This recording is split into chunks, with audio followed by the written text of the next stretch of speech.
vais tout d'abord commencer par vous présenter le matériel dont vous aurez besoin pour cette petite tartine de pain.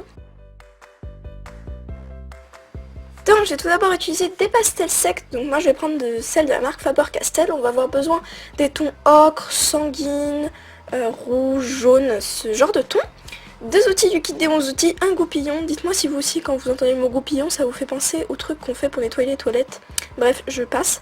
D'un pic, toujours du kit des 11 outils, d'un pinceau assez fluffy, enfin je sais pas trop comment on appelle ça, d'un scalpel, celui-ci vient de Dalbe, d'une règle, peu importe, hein, de fimo liquide tout simplement et de pâte à gâteau, donc un mélange pâte à gâteau.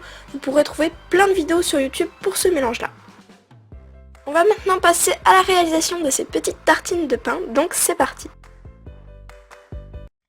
Pour commencer, je vais faire une boule avec ma pâte. Tous les tutos commencent par une boule, j'ai l'impression. Bref, voilà. Et ensuite, je vais former un gros boudin, un peu difforme. Et je vais commencer à faire quelque chose de plus cubique.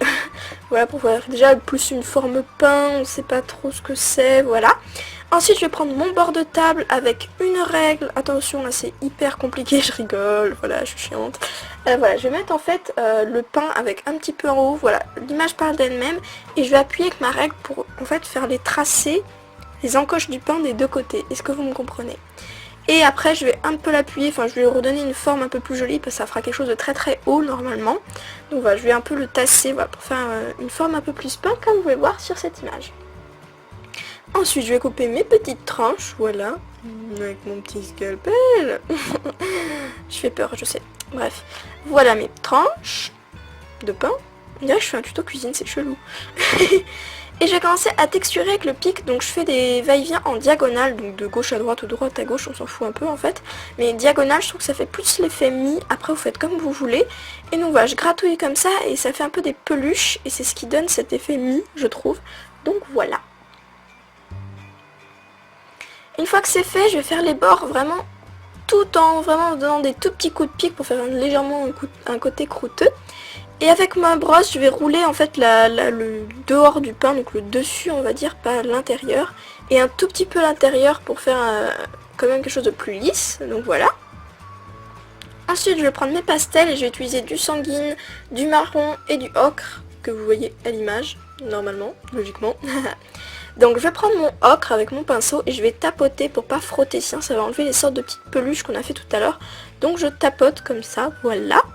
Ensuite je vais prendre un peu de sanguine que je vais mélanger avec l'ocre, sinon ça fait vraiment beaucoup trop rouge, donc voilà. Et encore une fois je tapote, donc là j'en ai vraiment moins, parce que sinon ça va faire carrément un truc un peu chelou.